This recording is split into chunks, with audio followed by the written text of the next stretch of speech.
ഓം ശ്രീ ലക്ഷ്മി നരസിംഹം ശരണം പ്രപത്തി.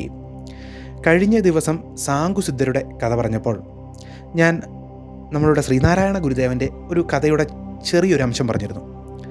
അപ്പോൾ ഗുരുദേവൻ്റെ ആ അത്ഭുത കഥയിലേക്കാണ് നമ്മളിന്ന് പോകുന്നത്. ഒരുപാട് ഗുരുക്കന്മാരുടെ അത്ഭുത കഥകളുണ്ട്. അതുപോലെ ശ്രീനാരായണ ഗുരുദേവൻ്റെ ഒരു അത്ഭുത കഥ, സാങ്കുസിദ്ധരുടെ കഥ നമ്മൾക്കറിയാം. നിമിഷങ്ങൾ കൊണ്ട് തമിഴ്നാട്ടിൽ നിന്ന് ലണ്ടനിലേക്ക് അദ്ദേഹത്തിൻ്റെ സിദ്ധി ഉപയോഗിച്ചുകൊണ്ട്, യോഗാസിദ്ധി ഉപയോഗിച്ചുകൊണ്ട് പോയി എന്ന് നമ്മൾക്കറിയാം. നമ്മൾക്ക് സാധാരണ അഷ്ടസിദ്ധികളെക്കുറിച്ച് അറിയാമെങ്കിലും എത്ര പേർക്കറിയാം അഷ്ടസിദ്ധികളെക്കാൾ കൂടുതൽ സിദ്ധികളുണ്ട്. ഒരുപാട് സിദ്ധികളുണ്ട്, ഒരുപാട് തലത്തിലുള്ള സിദ്ധികളുണ്ട്. ഒരുപാട് യോഗാ സമ്പ്രദായങ്ങളിൽ പല പല സിദ്ധികൾ കണ്ടുവരാറുണ്ട്.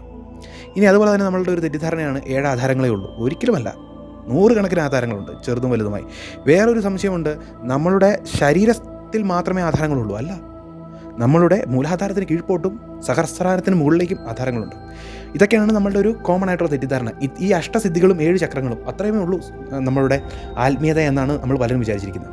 പലതരത്തിലുള്ള സ്കൂൾ ഓഫ് തോട്ട്സ് ഉണ്ട്, പലതരത്തിലുള്ള പരമ്പരയുണ്ട്. ആ പരമ്പരകൾക്കെല്ലാം പലതരത്തിലുള്ള ആത്മീയ ഊർജ്ജങ്ങളുണ്ട്. ഇതൊന്നും നമ്മൾ മനസ്സിലാക്കാതെ പോകുന്നത് നമ്മളുടെ അപജയമാണ്. അപ്പോൾ അതുപോലെ അത്ഭുതം നിറഞ്ഞു നിൽക്കുന്ന ഒരുപാട് ഗുരുക്കന്മാരുണ്ട്. അപ്പോൾ നമ്മളുടെ തൊട്ടടുത്തുള്ള, നമ്മൾ ഏറ്റവും കൂടുതൽ കേട്ടിട്ടുള്ള, ഏറ്റവും കൂടുതൽ ആളുകൾ ഇന്ന് ആരാധിച്ചു പോകുന്ന ശ്രീനാരായണ ഗുരുദേവൻ എന്ന മഹാഗുരുവിൻ്റെ കഥയെക്കുറിച്ച് നമുക്ക് കേൾക്കാം.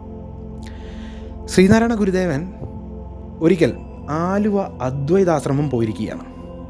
അവിടുത്തെ പ്രവർത്തനങ്ങളൊക്കെ ശ്രദ്ധിക്കാനും, അദ്വൈതാശ്രമം നമ്മൾക്കറിയാം, ദ്വൈതം എന്താണ് അദ്വൈതം എന്താണ് എന്നൊക്കെ അറിയാം. അതൊന്നും ഇനി പറഞ്ഞു തരേണ്ട ആവശ്യമില്ല. ഗുരുദേവൻ അദ്വൈതിയായിരുന്നു എന്ന് അറിയാം. അതുകൊണ്ട് ആ അദ്വൈതാശ്രമത്തിൻ്റെ പ്രവർത്തനം ശരിയായെങ്കിൽ മാത്രമേ അദ്വൈത ചിന്താഗതികൾ മനുഷ്യരിലേക്ക് എത്തുകയുള്ളൂ, ഉപനിഷത്തുക്കളുടെയൊക്കെ സത്ത് മനുഷ്യരിലേക്ക് എത്തുകയുള്ളൂ എന്നുള്ളത് കൊണ്ട് ആലുവ അദ്വൈതാശ്രമത്തിൻ്റെ പ്രവർത്തനങ്ങളൊക്കെ വിലയിരുത്തുന്നതിനായി ശ്രീനാരായണ ഗുരുദേവൻ ആലുവ അദ്വൈതാശ്രമത്തിൽ പോയിരിക്കുകയാണ്. ഈ അദ്വൈതാശ്രമം എവിടെയാണ് എന്ന് നിങ്ങൾക്കറിയാമോ? ആലുവ എവിടെയാണെന്ന് അറിയാമെങ്കിൽ നിങ്ങൾക്കറിയാമായിരിക്കും, എറണാകുളത്താണ്. അതേ സമയത്താണ് നമ്മളുടെ ഗുരുദേവൻ്റെ ഒരു വലിയ ഭക്ത, ഗുരുദേവനെക്കുറിച്ച്, ഗുരുദേവൻ്റെ അത്ഭുതങ്ങളെക്കുറിച്ച് കേട്ടറിഞ്ഞ ഒരു വലിയ ഭക്ത നല്ല വീട്ടിൽ തങ്കച്ചിയമ്മ ഗുരുദേവനെ കാണാനായി ശിവഗിരിയിൽ എത്തുന്നത്. ശിവഗിരി എവിടെയാണുള്ളത്? തിരുവനന്തപുരത്താണ്. അപ്പോൾ ഗുരുദേവൻ എവിടെയാണ്? ആലുവ അദ്വൈതാശ്രമത്തിലും ഈ നല്ല വീട്ടിൽ തങ്കച്ചിയമ്മ എത്തുന്നത് ശിവഗിരിയിലുമാണ്.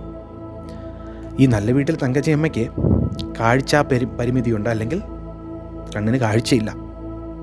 അപ്പോൾ നല്ല വീട്ടിൽ തങ്കച്ചിയമ്മ വളരെ പ്രതീക്ഷയോടുകൂടി, മഹാഗുരു എനിക്ക് ദർശനം നൽകും, എൻ്റെ കാഴ്ച പരിമിതി അത് ഇല്ലാതാക്കും, എനിക്ക് പൊതു ഉണർവ് നൽകും, കാഴ്ച തരും എന്നുള്ള ഒരു വിശ്വാസത്തോടു കൂടിയാണ് വരുന്നത്.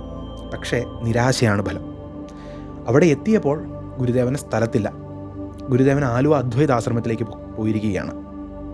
അപ്പോൾ ശിവഗിരിയിൽ എത്തിയപ്പോൾ ശിഷ്യന്മാർ പറഞ്ഞു, മോളെ, ഭഗവാൻ ഇവിടെ ഇല്ല, ആലുവ അദ്വൈതാശ്രമത്തിലേക്ക് പോയിരിക്കുകയാണ്, അപ്പോൾ വരാൻ കുറച്ച് ദിവസം എടുക്കും. അപ്പോൾ എന്ത് ചെയ്യണമെന്ന് അറിയാതെ ഉഴണ്ടുകൊണ്ടിരുന്ന നല്ല വീട്ടിൽ തങ്കച്ചിയമ്മ തീരുമാനിക്കുകയാണ്, ഗുരുദേവൻ തിരിച്ചെത്തുന്ന അത്രയും കാലം, എത്ര ദിവസവും ആയിക്കൊള്ളട്ടെ, ശിവഗിരിയിൽ ഭജനമിരുന്നേക്കാം. കാരണം എല്ലാം അറിയുന്ന ആ ഗുരുദേവൻ, ആത്മീയ സാക്ഷാത്കാരം നേടിയ ആ ഗുരുദേവൻ ഇതെല്ലാം അറിയുകയുണ്ടായിരിക്കും എന്നുള്ള പ്രതീക്ഷയോടുകൂടി നല്ല വീട്ടിൽ തങ്കച്ചിയമ്മ അവിടെ ഭജനമിരിക്കുകയാണ്. അതേസമയം ശ്രീനാരായണ ഗുരുദേവൻ ആലുവ അദ്വൈതാശ്രമത്തിലും ഇരിക്കുകയാണ്. അപ്പോൾ ഒരു ഉച്ചമയങ്ങിയ സമയം, ദിവസങ്ങളിങ്ങനെ കഴിഞ്ഞു പോകുന്നു. നല്ല വീട്ടിൽ തങ്കച്ചിയമ്മ തിരിച്ച് തൻ്റെ വീട്ടിലേക്ക് പോകാതെ ശിവഗിരിയിൽ തന്നെ താമസമാക്കി ഗുരുദേവന് വേണ്ടി കാത്തിരിക്കുകയാണ്. അതേസമയം ആലുവ അദ്വൈതാശ്രമത്തിൽ ഒരു ഉച്ചമയങ്ങിയ സമയം, ദിവസങ്ങളിങ്ങനെ കടന്നുപോയപ്പോൾ ഒരു ഉച്ചമയങ്ങിയ സമയം, ശ്രീനാരായണ ഗുരുദേവൻ ശിഷ്യന്മാരോടൊക്കെ ചില കാര്യങ്ങൾ സംസാരിച്ചു കൊണ്ടിരുന്നതിന് ശേഷം അടുത്തിരുന്ന ഒരു കട്ടിലിലേക്ക് കയറിയിരുന്ന് അല്പസമയം ഒന്നും മിണ്ടാതെ ധ്യാനാവസ്ഥയിലേക്ക് പോയി. ഈ ധ്യാനാവസ്ഥയിലേക്ക് പോയപ്പോൾ തിരുവനന്തപുരത്ത് ശിവഗിരിയിൽ സംഭവിച്ചത് എന്താണെന്ന് വെച്ചാൽ, നല്ല വീട്ടിൽ തങ്കച്ചിയമ്മ ഗുരുദേവനെ ഓർത്തുകൊണ്ട് ഭക്തിയോടുകൂടി ഗുരുദേവൻ എന്തെങ്കിലും തരത്തിലുള്ള അത്ഭുതങ്ങൾ തൻ്റെ ജീവിതത്തിൽ കാണിക്കും, ഗുരുദേവൻ ഉടൻ തന്നെ എത്തുമെന്നുള്ള പ്രതീക്ഷയോടുകൂടി ഇരിക്കുകയാണ്. ആ സമയത്താണ് ഒരു അത്ഭുതം സംഭവിക്കുന്നത്. നല്ല വീട്ടിൽ തങ്കച്ചിയമ്മ അലറിക്കരയുകയാണ്. ഈ അലർച്ചയും ബഹളവും കേട്ട് നല്ല വീട്ടിൽ തങ്കച്ചിയമ്മയുടെ മാതാപിതാക്കളും ഗുരുദേവൻ്റെ ശിഷ്യന്മാരും നല്ല വീട്ടിൽ തങ്കച്ചിയമ്മയുടെ അടുത്തേക്ക് ഓടിയെത്തുന്നു. ഈ കുട്ടിയുടെ അടുത്തേക്ക് ഓടിയെത്തിയപ്പോൾ ഈ കുട്ടി കടന്ന് കരയുകയാണ്. എന്തിനാണ് കരയുന്നതെന്നറിയാമോ? ഇപ്പോൾ തനിക്ക് കാണാൻ സാധിക്കുന്നു എന്ന് പറഞ്ഞാണ് കരയുന്നത്. അപ്പോൾ അത്ഭുതമായിരിക്കുന്നു. കാരണം അത്രയും കാലം ഒരു തരത്തിലുള്ള കാഴ്ച ശക്തിയും ഇല്ലായിരുന്ന ഈ കുട്ടിക്ക് ഇപ്പോൾ കാണാൻ സാധിക്കുന്നു. അതിനെന്താണ് കരയുന്നത്, എന്താണ് സംഭവിച്ചത് എന്ന് എല്ലാവരും സ്തംഭിച്ച് നിൽക്കുകയാണ്. അപ്പോൾ നല്ല വീട്ടിൽ തങ്കച്ചിയമ്മ പറയുകയാണ്, ഒരാൾ എൻ്റെ അടുത്ത് വന്നു, എന്നോട് എൻ്റെ കണ്ണിൽ സ്പർശിച്ചുകൊണ്ട്, എൻ്റെ നേത്രത്തിൽ സ്പർശിച്ചുകൊണ്ട് കണ്ണു തുറക്കാൻ പറഞ്ഞു. ഞാൻ കണ്ണു തുറന്നു, എനിക്കെല്ലാം കാണാൻ സാധിക്കുന്നു. അപ്പോൾ ശിഷ്യന്മാരിൽ ഒരാൾ, ശ്രീനാരായണ ഗുരുദേവൻ്റെ ശിഷ്യന്മാരിൽ ഒരാൾ ചോദിക്കുകയാണ്, ആ കണ്ണു തുറന്ന ആൾ അല്ലെങ്കിൽ കുട്ടിക്ക് കാഴ്ച തന്ന ആളെ അറിയാമോ, കണ്ടാൽ മനസ്സിലാകുമോ എന്ന് ചോദിക്കും. അപ്പോൾ എനിക്കറിയാം, എനിക്ക് പകൽ പോലെ വ്യക്തമാണ്, ഞാൻ ആദ്യമായി കണ്ട മുഖമല്ലേ, ഞാൻ മറക്കില്ല എന്ന് പറയും. അപ്പോൾ ശിഷ്യന്മാരിൽ ഒരാൾ നല്ല വീട്ടിൽ തങ്കച്ചിയമ്മയെ വളരെ സാവധാനം വിളിച്ചുകൊണ്ട് ഗുരുദേവൻ ശിവഗിരിയിൽ ഗുരുദേവൻ്റേതായി വെച്ചിരിക്കുന്ന ചിത്രങ്ങളിൽ ഒരു ചിത്രത്തിൽ, ഗുരുദേവൻ്റെ ഒരു ചിത്രത്തിൽ ചൂണ്ടിക്കാട്ടിക്കൊണ്ട് ചോദിച്ചു, ഈ ആളാണോ നിങ്ങളുടെ അടുത്ത് വന്നത്, കുട്ടിയുടെ അടുത്ത് വന്നത് എന്ന് ചോദിച്ചപ്പോൾ, അതെ, ഇദ്ദേഹം തന്നെ എന്ന് പറഞ്ഞ് കരയുകയാണ്. അപ്പോൾ എല്ലാ ശിഷ്യന്മാർക്കും കാര്യം മനസ്സിലായി. ഗുരുദേവൻ, അത് ശിഷ്യന്മാർക്ക് വലിയ അത്ഭുതമൊന്നുമില്ല, കാരണം നിത്യജീവിതത്തിൽ കാണുന്നതാണ്. നമ്മൾക്കറിയാം, ബില്ലവ സമുദായത്തിൻ്റെ ഗുരുവായിട്ടുള്ള ബില്ലവ സമുദായത്തിൻ്റെ നേതാവായിരുന്ന ഗൊരകപ്പയുടെ മകൾക്ക് ഇതുപോലെ തന്നെ സംസാരശേഷിയില്ലായിരുന്നു. ഗുരുദേവൻ ഒരു സ്പൂണിൽ കുറച്ച് ഗുരുദേവൻ കുടിച്ചുകൊണ്ടിരുന്ന ഗ്ലാസ്സിൽ നിന്ന് അല്പം പാൽക്കാപ്പി ഈ ഗൊരകപ്പയുടെ മകളുടെ നാവിൽ വെച്ച് കൊടുത്തിട്ട് സംസാരിക്കാൻ പറഞ്ഞപ്പോൾ സംസാരിച്ചു. അതൊക്കെ എല്ലാവർക്കും അറിയാം. അപ്പോൾ ഇവർക്കിത് വലിയ അത്ഭുതമൊന്നുമല്ല. ഇതുപോലെ എത്ര കാര്യങ്ങൾ ഗുരുദേവൻ ചെയ്തിട്ടുണ്ട്. പല അന്യമതത്തിൽപ്പെട്ടവർക്കും ഗുരുദേവൻ ഇതുപോലെ തന്നെ പല അത്ഭുത പ്രവർത്തികളും ചെയ്ത് പിന്നീട് അവർ ഈ മതത്തിലേക്ക്, ഹൈന്ദവ മതത്തിലേക്ക് മാറാൻ ശ്രമിച്ചപ്പോൾ അത് വേണ്ട, അവിടെ തന്നെ നിന്നുള്ളൂ, എല്ലാ മതത്തിലും ദൈവമുണ്ടെന്നുള്ള അദ്വൈത ചിന്താഗതി. കാരണം അദ്വൈതത്തിൽ മതം എന്നുള്ള കാഴ്ചപ്പാടില്ല, എല്ലാം ഒന്നെന്നുള്ള. അപ്പോൾ ആ ശൈവാദ്വൈതം അല്ലെങ്കിൽ ആ തിരുമൂലരുടെ ശൈവാദ്വൈതം പാലിക്കുന്ന അൻപേ ശിവമെന്ന ആ അൻപിനും അരുളിനും വില കൊടുക്കുന്ന ഋഷി പരമ്പരയിൽപ്പെട്ട ശ്രീനാരായണ ഗുരുദേവൻ്റെ ഒരു അത്ഭുത കഥയാണിത്. ഇത് വലിയ അത്ഭുതമായിട്ടൊന്നും കരുതണ്ട. ഇത് ആത്മീയമായി ഉണർന്ന ഗുരുക്കന്മാർക്ക് ഇതൊക്കെ വെറും നിസ്സാര കാര്യമാണ്. അപ്പോൾ നമ്മൾ മനസ്സിലാക്കണം, ആലുവ അദ്വൈതാശ്രമം എറണാകുളത്താണ്. അവിടെ നിന്ന് അല്പനേരം ധ്യാനത്തിൽ പോയ ശ്രീനാരായണ ഗുരുദേവൻ ഇവിടെ പ്രത്യക്ഷപ്പെട്ടിരുന്നു. ആ പ്രത്യക്ഷപ്പെട്ട ശ്രീനാരായണ ഗുരുദേവൻ ഈ സംഭവങ്ങൾക്കെല്ലാം ശേഷം അവിടെ ആലുവ അദ്വൈതാശ്രമത്തിൽ തന്നെ ധ്യാനത്തിൽ നിന്ന് എഴുന്നേറ്റിരുന്നു. ആ അത്ഭുതം നിങ്ങളൊന്ന് മനസ്സിലാക്കുക. ഇനി വേറൊരു കഥ പറയാം ഗുരുദേവൻ്റെ. ഇതുമായി ബന്ധമില്ലാത്ത കഥയാണെങ്കിലും ഞാൻ പറയുകയാണ്. ശ്രീനാരായണ ഗുരുദേവൻ്റെ ഒരു വലിയ ഭക്തനും ശിഷ്യനുമൊക്കെ ആയിരുന്നു ഭൈരവൻ ശാന്തി. ശ്രീനാരായണ ഗുരുദേവൻ സമാധിയായപ്പോൾ ഒരിക്കലും ശ്രീനാരായണ ഗുരുദേവൻ്റെ ആ സമാധി രൂപം ദർശിക്കാനായിട്ട്, ജീവനില്ലാത്ത ആ ശരീരം ദർശിക്കാൻ അദ്ദേഹം കൂട്ടാക്കാതെ വളരെ സങ്കടത്തോടുകൂടി ഗുരുദേവൻ സമാധിയായ ആ ദിവസം ഭജനമിരിക്കുകയല്ല, ഗുരുദേവനെ ഓർത്ത് ധ്യാനമിരിക്കുകയാണ്. അങ്ങനെ ധ്യാനമിരുന്നപ്പോൾ സമാധിയായ ഗുരുദേവൻ സ്വന്തം ശരീരം ത്യജിച്ച ഗുരുദേവൻ ഭൈരവൻ ശാന്തിക്ക് മുന്നിൽ പ്രത്യക്ഷപ്പെട്ടു. എപ്പോൾ? സമാധി കഴിഞ്ഞ് ശരീരം സമാധിയാക്കി അതിനു മുകളിൽ മന്ദിരം പണിതതിനു ശേഷം ശ്രീനാരായണ ഗുരുദേവൻ ഭൈരവൻ ശാന്തിക്ക് പ്രത്യക്ഷാനുഗ്രഹം കൊടുത്തു എന്ന് പറഞ്ഞാൽ ആ മഹാഗുരുവിനെ മനസ്സിലാക്കാതെ പോകുന്നത് നമ്മളുടെ തെറ്റല്ലേ? പ്രത്യേകിച്ച് നമ്മൾ മലയാളികൾക്ക് ഇത്തിരി യുക്തിബോധം കൂടുതലാണ്. അതേസമയം ഗുരുദേവനെ അകമഴിഞ്ഞ് ആരാധിക്കുന്ന, ആ ഗുരുസ്ഥാനത്ത് കണ്ട് ആരാധിക്കുന്ന ഒരു വിഭാഗമുണ്ട്, ബില്ലവ സമുദായം. അവരുടെ ഭക്തി കണ്ടിട്ടാണ് ശരിക്കും എനിക്ക് ഗുരുദേവനെക്കുറിച്ച് കൂടുതൽ പഠിക്കണമെന്ന് തോന്നിയത്. ബില്ലവ ഇഡിഗ പൂജാരി കർണാടകയിലെ സമുദായമാണ്. ഏകദേശം 60 ലക്ഷം. അതിലൊരു നേതാവ് എന്നോട് ഒരു തവണ കണ്ടപ്പോൾ അദ്ദേഹത്തോട് സംസാരിക്കാനുള്ളൊരു ഭാഗ്യമുണ്ടായി. അപ്പോൾ അദ്ദേഹം പറഞ്ഞാണ്, ഏകദേശം 60 ലക്ഷം പേർ ഗുരുദേവനെ അവിടെ ആരാധിക്കുന്നു, തങ്ങളുടെ കുലഗുരുവായി. വലിയ പ്രമുഖന്മാരായിട്ടുള്ള സിനിമാ നടന്മാർ, ഡോക്ടർ രാജ്കുമാർ, പുനീത് രാജ്കുമാർ, അല്ലെങ്കിൽ ശിവരാജ്കുമാർ, അല്ലെങ്കിൽ ഈ KGF സിനിമയുടെ സംവിധായകൻ, ഇവരൊക്കെ ഈ സമുദായത്തിൽപ്പെട്ടവരാണ്. അവരൊക്കെ വളരെ വലിയ ഗുരുദേവ ഭക്തരാണ്.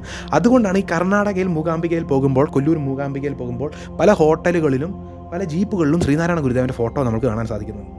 ഇവർ അത്രത്തോളം അകമഴിഞ്ഞ് ശ്രീനാരായണ ഗുരുദേവനെ ആരാധിക്കാൻ കാരണം ഗോകർണനാഥ ക്ഷേത്രം കുദ്രോളിയിൽ ഗുരുദേവൻ പ്രതിഷ്ഠിച്ചു കൊടുത്തു ഇവരുടെ സമുദായത്തിന് വേണ്ടി. ആ ഒറ്റ കാരണം കൊണ്ട് അവർ അകമഴിഞ്ഞ് ബ്രഹ്മശ്രീനാരായണ ഗുരുദേവൻ എന്നാണ് അവർ പറയുന്നത്. വെറും ശ്രീനാരായണ ഗുരുദേവനല്ല, ബ്രഹ്മശ്രീനാരായണ ഗുരുദേവൻ. അതുപോലെ തന്നെ പല ബില്ലവ സമുദായ അംഗങ്ങളും ഇന്ന് വലിയ രീതിയിലുള്ള പരിപാടികൾ ഗുരുദേവൻ്റെ പേരിൽ നടത്തുന്നു. അപ്പോൾ ഇതൊക്കെ കാണുമ്പോഴാണ് അവിടെ ഒരു ക്ഷേത്രം പണിത് കൊടുത്തതിന്, ഒരു ക്ഷേത്രം ചെയ്തു കൊടുത്തതിന്, അല്ലെങ്കിൽ അവരുടെ നേതാവായ ഗൊരകപ്പയുടെ മകൾക്ക് ഒരു തുള്ളി കാപ്പി കൊടുത്തുകൊണ്ട് ആ കുട്ടിയെ ഒന്ന് സംസാരിപ്പിച്ചപ്പോൾ ഇത്ര വലിയ മഹാപുരുഷനായി അവർ ആരാധിക്കുമ്പോൾ നമ്മൾ കേരളത്തിൽ ഉള്ള ആളുകൾ ഗുരുദേവനെ പല ചിന്തകളുടെ പേരിലും ഗുരുദേവനെ അറിയാത്തതിൻ്റെ പേരിൽ ഇന്നും മനസ്സിലാക്കാതെ പോകുന്നു. വളരെ വലിയ ശൈവ സിദ്ധാന്തം തൻ്റെ ഉള്ളിൽ ലയിപ്പിച്ചു ചേർത്ത ആളാണ് ശ്രീനാരായണ ഗുരുദേവൻ. നമുക്കറിയാം, സുബ്രഹ്മണ്യ ഭക്തൻ, അതുപോലെ തന്നെ സുബ്രഹ്മണ്യ ഉപാസനയിലൂടെ സുബ്രഹ്മണ്യനായി മാറിയ ആളാണ് ശ്രീനാരായണ ഗുരുദേവൻ വെള്ളത്തടയം ഗുഹയിൽ വെച്ച്. അതിനുശേഷം ഉയിരോടെ നീ എന്നെ എടുത്ത് വിഴുങ്ങി എന്ന് സദാശിവനെ നോക്കി പറയുമ്പോൾ ആ സദാശിവനും ഞാനും ഒന്നായെന്നാണ് അതിൻ്റെ അർത്ഥം. അത്രയ്ക്കും മഹാതലത്തിലേക്ക് എത്തിയ ശ്രീനാരായണ ഗുരുദേവൻ്റെ പേര് കൊണ്ടാണ് ഇന്ന് കേരളത്തിൽ നിങ്ങൾ നോക്കിക്കോളൂ, അതിൻ്റെ അഭിവൃദ്ധി ശ്രീനാരായണ സമുദായത്തിനുണ്ട്, സമൂഹത്തിനുണ്ട്. കാരണം ഇന്ന് ഏറ്റവും കൂടുതൽ ഹൈന്ദവ സമുദായത്തിൽ ഏറ്റവും കൂടുതൽ എഡ്യൂക്കേഷണൽ ഇൻസ്റ്റിറ്റ്യൂഷൻസ്, അതായത് വിദ്യാഭ്യാസ സ്ഥാപനങ്ങൾ നടത്തുന്നത് ഈഴവ സമുദായമാണ്, അല്ലെങ്കിൽ ശ്രീനാരായണ സമുദായമാണ്. അതുപോലെ തന്നെ എത്ര വലിയ രീതിയിൽ മാറിക്കഴിഞ്ഞിരിക്കുന്നു ശ്രീനാരായണ സമുദായത്തിൻ്റെ ജീവിത രീതികളൊക്കെ. ഒരൊറ്റ പേരാണ്, ഒറ്റ കാരണമാണ് ശ്രീനാരായണ ഗുരുദേവൻ. അത് മനസ്സിലാക്കാതെ ഇങ്ങനെയുള്ള ഗുരുക്കന്മാരെ ഞാൻ പലപ്പോഴും പറയും. ഇപ്പോൾ ടോട്ടാപുരി മഹാരാജാണെങ്കിലും, അല്ലെങ്കിൽ നീം കരോളി ബാബയാണെങ്കിലും, ചട്ടമ്പി സ്വാമിയാണെങ്കിലും, തിരുമൂലരാണെങ്കിലും, അഗസ്ത്യരാണെങ്കിലും, ഇങ്ങനെയുള്ള ഗുരുക്കന്മാരെ ആരാധിച്ചാൽ ജീവിതം മാറുമെന്ന് പറയും. പക്ഷേ അത് തെളിയിച്ചു തന്നൊരു സമൂഹമാണ് ശ്രീനാരായണ സമൂഹം. ഒരു 30 വർഷം മുമ്പ് എങ്ങനെയായിരുന്നു ശ്രീനാരായണ സമൂഹം, ഇന്ന് എങ്ങനെയാണ്? സമൂഹത്തിലെ രാഷ്ട്രീയമായും വ്യാപാരപരമായും വിദ്യാഭ്യാസപരമായും വലിയ മുന്നേറ്റം നടത്തിയിരിക്കുന്നു. ഒറ്റ കാരണമാണ്, ആത്മീയതയിലൂടെയേ മുന്നേറാൻ സാധിക്കുകയുള്ളൂ. എല്ലാ ആത്മീയമായിട്ടുള്ള ക്ഷേത്രങ്ങളും ഗുരുദേവൻ പ്രതിഷ്ഠിച്ച് അതിന് തൊട്ടടുത്ത് വിദ്യാഭ്യാസ സ്ഥാപനങ്ങൾ പ്രതിഷ്ഠിക്കും. കാരണം എന്താണ്? ക്ഷേത്രങ്ങളുടെ ശക്തി കൊണ്ട് മാത്രമേ, ആത്മീയ ശക്തി കൊണ്ട് മാത്രമേ നമ്മൾക്ക് മുന്നേറാൻ സാധിക്കുകയുള്ളൂ എന്നുള്ള ആ സത്യം ഗുരുദേവൻ ഈ സമുദായത്തിന് പകർന്നു നൽകിയിരുന്നു. അതുപോലെ തന്നെ ഗുരുദേവൻ്റെ പല ശിഷ്യന്മാരുടെയും സമാധി പീഠങ്ങളാണ് പല ക്ഷേത്രങ്ങളും, ഇന്ന് നമ്മൾ കാണുന്ന പല വിദ്യാഭ്യാസ സ്ഥാപനങ്ങളും. അതുകൊണ്ടാണ് വലിയ വിദ്യാഭ്യാസ സ്ഥാപനങ്ങളും വലിയ ക്ഷേത്രങ്ങളുമൊക്കെ ഇന്ന് പണിത് വളരെ നല്ല രീതിയിൽ ഈ സമുദായം മുന്നോട്ട് പോകുന്നത്. എന്തുമായിക്കൊള്ളട്ടെ, ഗുരുദേവൻ എന്ന ആ മഹാഗുരുവിനെ മനസ്സിലാക്കാൻ എല്ലാവർക്കും സാധിക്കട്ടെ. ഏറ്റവും കൂടുതൽ ആളുകൾ മനസ്സിലാക്കാതെ പോയതും സനാതന ധർമ്മവുമായിട്ട് വിഭിന്നമായി ചിന്തിക്കുന്നതുമായ ഒരു ഗുരുവാണ് എങ്കിൽ കഴിഞ്ഞ കുറച്ച് വർഷങ്ങളായി ഗുരുദേവനെ വേണ്ട വിധം പല ആളുകളും മനസ്സിലാക്കി തുടങ്ങിയിരിക്കുന്നു. അത് വളരെ നല്ല കാര്യമാണ്. ഒന്നുമില്ലെങ്കിലും ആ കർണാടകയിലുള്ള ആളുകളുടെ ആ ഭക്തി കണ്ടെങ്കിലും നമ്മൾ പഠിക്കുക. കർണാടകയിലുള്ള ഭില്ലവ സമുദായത്തെയും പൂജാരി ഇടിക എന്ന് പറയുന്ന ഈ 3 സമുദായത്തിൻ്റെ ഗുരുവായി വർത്തിക്കുന്ന ശ്രീനാരായണ ഗുരുദേവനെ കൂടുതൽ മനസ്സിലാക്കുകയും അവരുടെ ഭക്തിയുടെ 10-1 നമ്മൾക്ക് കാണിക്കാൻ സാധിക്കട്ടെ എന്ന് ഞാൻ സർവേശ്വരനോട് പ്രാർത്ഥിച്ചുകൊണ്ട് ഓം ശ്രീ ലക്ഷ്മി നരസിംഹം ശരണം പ്രപത്തി.